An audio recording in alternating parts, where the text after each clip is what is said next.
En effet, il ne va pas y avoir d'IA. Même les slides n'ont pas été générés sous IA, vous allez vite le remarquer. Aujourd'hui, je vais vous parler de la notation @transactional dans Spring. Cette annotation permet de gérer l'atomicité de toutes les opérations d'une méthode. Et ces opérations sont soit toutes appliquées ou soit toutes rejetées si une erreur arrive. Qui a déjà utilisé cette annotation? Ok, pas mal de monde. Qui l'a déjà utilisé avec des paramètres de type propagation et ou isolation? Il y en a beaucoup moins. Voilà, donc rapidement, @transactional, on le voit souvent sur une méthode. Et on peut aussi l'avoir sur une classe. Ce qui veut dire que toutes les méthodes publiques deviennent également transactionnelles. Dans la majorité des cas, cette annotation sans configuration suffit. Dans d'autres cas, on va devoir paramétrer cette annotation avec notamment le paramètre propagation. La propagation, c'est le comportement d'une méthode transactionnée appelée depuis une autre méthode transactionnée. La propagation va être principalement utilisée lorsqu'on va vouloir découper notre code.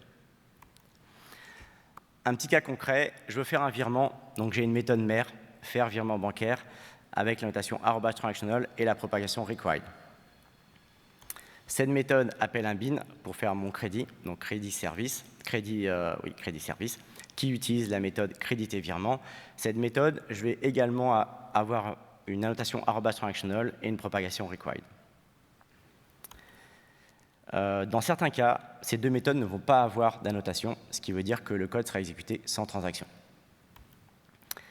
Évidemment, on a fait le crédit, donc on fait le débit. Et petite subtilité sur le débit, je vais changer la propagation. Parce que justement, je vais illustrer mes propagations. Donc ça va être dans la méthode débité virement qu'on va voir comment est-ce que les propagations sont gérées. Pourquoi est-ce que je vous ai parlé de la propagation required tout à l'heure? Parce que c'est la propagation par défaut.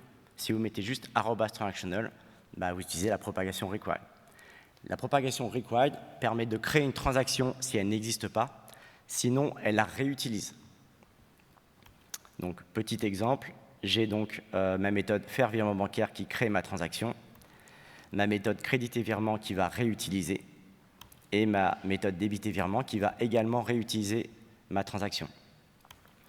Dans le cas où ma méthode faire virement bancaire et ma méthode créditer virement s'exécutent sans transaction, et ma transaction sera créée sur ma méthode débiter virement avec la propagation required.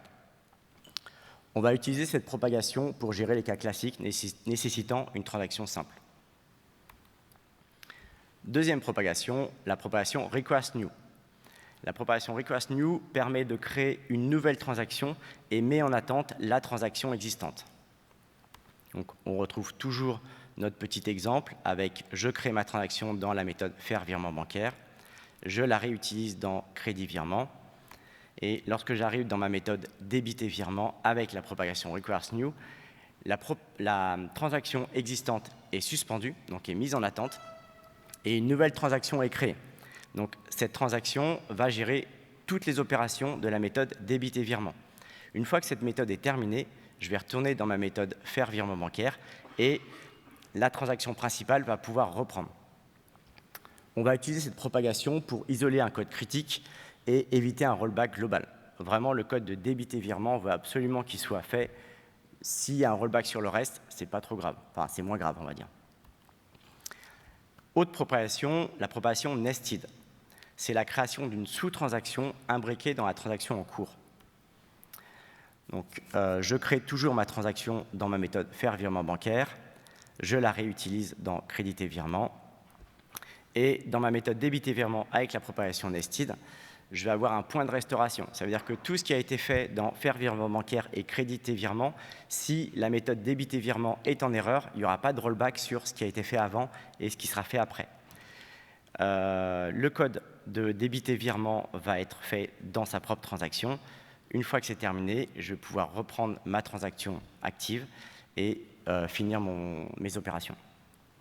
On va utiliser cette propagation pour gérer du code nécessitant une transaction, mais qui ne doit pas impacter la transaction parente, donc, surtout en cas de rollback. La propagation never. permet de générer une erreur si une transaction est en cours. Donc, toujours, je crée ma transaction, faire virement bancaire, je la réutilise dans créditer virement, et lorsque j'arrive dans débiter virement, j'ai une erreur qui me dit qu'il ne doit pas y avoir de transaction. On va utiliser cette propagation pour du code dont on sait qu'une transaction serait contre-productive, par exemple un appel externe. La propagation not supported permet d'exécuter du code sans transaction, et si une transaction est en cours, elle sera mise en attente. Donc, je reprends mon exemple, je crée ma transaction, je vais réutiliser ma transaction, et lorsque j'arrive dans ma méthode débiter virement avec la propagation not supported, la transaction va être mise en attente, le code va s'exécuter sans transaction, et une fois que c'est terminé, la transaction va pouvoir reprendre. On va utiliser cette propagation pour du code imbriqué dans un code transactionné et dont la réussite ou l'échec ne doit pas avoir d'impact sur le reste. La propagation support est un peu particulière parce qu'elle va vérifier si une transaction est en cours. Si une transaction existe, la méthode va réutiliser la transaction. Si elle n'existe pas, elle va être exécutée sans transaction. Je vais vous montrer les deux cas. Premier cas, je crée ma transaction. Deuxième cas, je réutilise ma transaction, excusez-moi. Et lorsque j'arrive avec ma méthode débiter virement et la propagation support, je vais également réutiliser la transaction. Dans le cas où la méthode faire virement bancaire et créditer virement s'exécute sans transaction, ma méthode débiter virement va également s'exécuter sans transaction. On va utiliser cette propagation pour exécuter du code s'adaptant au contexte. Dernière propagation, la propagation mandatory. Si aucune transaction n'a été créée au préalable, alors une erreur est générée. C'est l'inverse de la propagation never. Donc j'ai le cas où ma méthode faire virement bancaire et créditer virement s'exécute sans transaction. Dès que j'arrive sur ma méthode débiter virement avec la propagation mandatory, j'ai une erreur qui m'indique qu'une transaction doit être obligatoire. On va utiliser cette propagation pour exécuter du code critique nécessitant obligatoirement une transaction. Pourquoi est-ce qu'on utilise une transaction? C'est pour éviter les anomalies transactionnelles. Je vais vous parler des anomalies les plus fréquentes. D'abord, les anomalies de lecture. Et je vais commencer par dirty read. C'est une transaction qui lit des données qui ont été modifiées par une autre transaction non encore validée. Pour illustrer ces anomalies, on va prendre l'exemple d'un hôtel qui a des chambres et de deux clients, Alice et Bob. Dans ce cas-là, l'hôtel a une seule chambre de disponible. Alice réserve la dernière chambre. Bob demande « Est-ce qu'une chambre est disponible ?» L'hôtel lui répond non, sauf qu'Alice fait un rollback, annule sa demande. L'hôtel n'a pas attendu la validation d'Alice et a envoyé une information incorrecte à Bob. Deuxième anomalie de lecture, le non-repeatable read. Une transaction lit une donnée, puis la relit, mais entre-temps, une autre transaction a modifié cette donnée. Dans notre cas, on a la chambre 1 qui est disponible. Alice demande « Est-ce que la chambre 1 est disponible ?» L'hôtel répond « Oui ». Entre-temps, Bob réserve la chambre 1. Alice repose la question pour être sûr « Est-ce que la chambre 1 est disponible ?» L'hôtel répond « Non ». Alice pose 2 fois la même question, mais l'hôtel répond de façon différente. Troisième anomalie de lecture, phantom read. Une transaction lit et relit un ensemble de données et voit des lignes nouvellement ajoutées ou supprimées par une autre transaction. Dans ce cas, l'hôtel a 3 chambres de disponibles. Alice demande quelles sont les chambres de disponibles. L'hôtel répond les chambres 1, 2, 3. Bob réserve la chambre 1. Alice repose la question, elle n'est pas très sûre, Alice. Et l'hôtel répond j'ai plus que les chambres 2 et 3. Encore une fois, Alice pose 2 fois la même question, l'hôtel répond différemment. Il y a aussi des anomalies d'écriture. Le dirty write. Une transaction modifie une donnée qui a été modifiée par une autre transaction non encore validée. Toujours notre cas de 3 chambres de disponibles. Alice demande quelles sont les chambres de disponibles. La même réponse, les chambres 1, 2 et 3. Alice réserve la première chambre de disponible. Du coup, l'hôtel répond c'est la chambre 1. Bob fait exactement la même demande. L'hôtel réserve la chambre 2, mais Alice annule sa réservation. Là, il peut y avoir un problème parce que Bob aurait dû réserver la chambre 1. La première chambre disponible, c'est la chambre 1. Autre anomalie, le lost update. Ce sont deux transactions qui lisent la même donnée, la modifient, la valident, mais la deuxième modification écrase la première. Donc là, on est à un cas où la chambre 1 est disponible. Alice demande est-ce que la chambre 1 est disponible, l'hôtel répond oui. Bob pose la même question, même réponse de la part de l'hôtel, oui, la chambre 1 est bien disponible. Alice réserve la chambre 1, Bob réserve la chambre 1, Alice valide, Bob valide aussi. Le directeur de l'hôtel demande qui a réservé la chambre 1. C'est Bob. Alice et Bob ont réservé tous les deux la chambre 1, mais Alice risque d'avoir une petite surprise quand elle va venir à l'accueil de l'hôtel.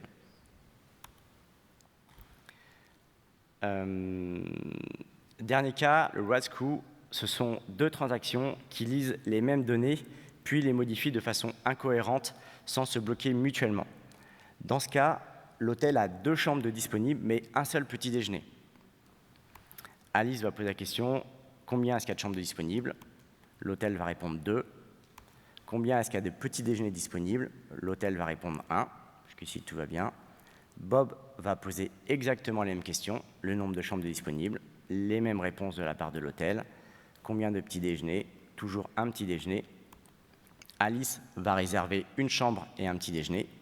Bob va réserver une chambre, un petit déjeuner. L'hôtel va dire oui aux deux demandes. L'hôtel a un seul petit déjeuner, mais deux personnes ont réservé un petit déjeuner. Donc, comme tout à l'heure, celui qui fait la grasse mat, il ne va pas manger. Pour résoudre ce problème, on va utiliser le paramètre isolation. Le paramètre isolation va permettre donc d'éviter certaines ou toutes de ces anomalies transactionnelles et il définit comment les modifications apportées par une transaction sont visibles ou non aux autres transactions qui s'exécutent simultanément. Le niveau le plus bas, c'est le read uncommitted. Ça ne corrige aucun des problèmes qu'on a vus précédemment. Deuxième niveau, le read committed. Ça permet de corriger tout ce qui est dirty read, dirty write. Troisième niveau, repeatable read. Ça permet de corriger, en plus des dirty read et dirty write, les non-repeatable read et les lost update. Dernier niveau, c'est le niveau serializable. Ça permet de corriger les 6 anomalies qu'on vient d'évoquer. J'ai fait un petit tableau récapitulatif où on peut voir les anomalies et les niveaux d'isolation et quelles anomalies corrigent quelle isolation corrige quelles anomalies. On peut voir aussi sur la partie de droite que plus le niveau est bas, plus les codes s'exécutent rapidement. Plus le niveau est élevé et plus le code sera lent. Donc le niveau d'isolation va jouer sur la performance de votre code. On va illustrer d'abord un dirty read. Là, ce cas, c'est un cas de prêt. Je souhaite avoir un prêt. La banque a 100 €, moi j'en ai 0. Et en fait, j'aimerais avoir un message qui me dit est-ce que l'argent a été débloqué ou pas. Donc j'ai une méthode transactionnée. D'abord, je débite le compte de la banque perd ses 100 €, elle crédite mon compte, j'ai 100 €. Ensuite, j'ai une méthode qui va me permettre de savoir, va m'envoyer un message. Si mon solde est supérieur à 0, je vais avoir un message qui me dit que l'argent du prêt est débloqué. Si il est inférieur ou égal à 0, l'argent du prêt est non débloqué. Pour ce test, j'ai une isolation de read uncommitted. Et j'ai un message qui me dit que l'argent du prêt est débloqué. Sauf qu'à la fin de ma méthode, j'ai une runtime exception qui va faire un rollback de tout ce qui vient de se passer. Ce qui veut dire que la banque récupère ses 100 €, moi j'ai 0, mais j'ai un message qui me dit que l'argent du prêt est débloqué. Pour corriger, je vais juste changer une seule chose dans mon code. Le début est identique, j'ai un débit de la banque, j'ai un crédit sur mon compte. C'est au niveau de l'envoyer message où je vais changer en read committed. Et là, j'ai un message qui me dit que l'argent du prêt est non débloqué. En fait, ma transaction n'est pas terminée. Donc pour le moment, c'est comme si j'avais 0 sur mon compte. Et quand je fais en effet le rollback, la banque récupère ses 100 €, moi, mon compte est à 0 et j'ai mon message « argent du prêt non débloqué ». Deuxième cas, un red screw. Alors, je vais prendre 2 cas de 2 livrets bancaires, un livret A et un LDD. Les deux sont à 1 500 €. Mais j'ai une règle de gestion qui me dit que le total des deux soldes ne doit pas dépasser 5 000 €. Pourtant, j'aimerais bien faire un virement de 1 500 € sur ces deux comptes. Je vais avoir une méthode et je vais prendre le niveau d'utilisation read committed.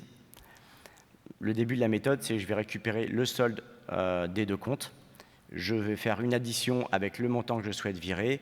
Si c'est supérieur à 5 000, je vais envoyer une runtime, du coup je vais faire un rollback. Si c'est inférieur, je vais pouvoir mettre à jour mon livret.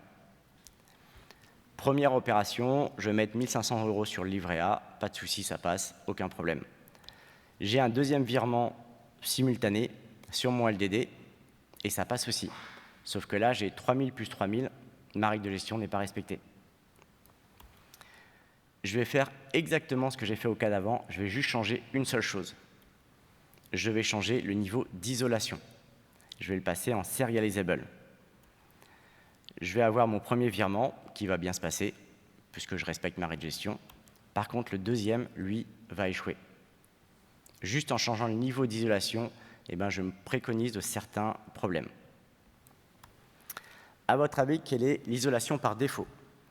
Qui pense que c'est read uncommitted? Read committed, repeatable read, serializable. Ceux qui ont levé la main lors des 3 dernières questions ont raison. Parce que le niveau d'isolation dépend du niveau d'isolation de la base de données par défaut. On voit bien, Postgre, Oracle, SQL, c'est du read committed, MySQL, c'est repeatable read, SQLite, serializable. Si vous faites un changement de base de données, potentiellement, ça peut entraîner des anomalies transactionnelles que vous n'aviez pas avant. Quelques anti-patterns. Si vous avez la notation @transactional sur une méthode privée, ou si vous avez une méthode fille qui est appelée depuis une méthode mère du même bin, ça ne sert à rien de mettre @transactional. Le code de la transaction ne s'exécutera pas, la transaction ne se créera pas, pardon. Tout simplement parce que depuis Spring 2.0, les transactions sont mises en œuvre en utilisant l'AOP et du coup, s'exécutent lors de l'appel de méthode via un proxy. Tout à l'heure, j'ai fait des rollbacks via des runtime exceptions. Alors, ça marche aussi sur les erreurs, mais ça ne marche pas sur les autres exceptions. Mais il y a un paramètre qui s'appelle le paramètre rollback for qui permet de lister les exceptions susceptibles de faire un rollback. Et on a un paramètre qui s'appelle noRollbackFor qui permet de lister l'exception ne générant pas de rollback. Si vos transactions sont trop longues, ou si une transaction attend le résultat d'une autre transaction qui attend le retour de la première transaction, il y a un deadlock. Du coup, le paramètre timeout permet de régler ces problèmes et de limiter le temps d'exécution des transactions. On vient de le voir, dans la plupart des cas, la notation @transactional suffit. Pas besoin de configurer, pas besoin de mettre de propagation, d'isolation. Dans des cas très simples, ça fonctionne très bien. Mais dans des cas complexes, nécessitant du découpage de code pour empêcher les anomalies transactionnelles et encore plus avec les virtual threads de Java, une configuration de ces paramètres peut être nécessaire. Merci pour votre présence. Donc, je m'appelle Benoît Martin, je travaille à Sphère Nantes et je serais ravi que vous me fassiez un petit feedback sur ce quickie. Merci beaucoup.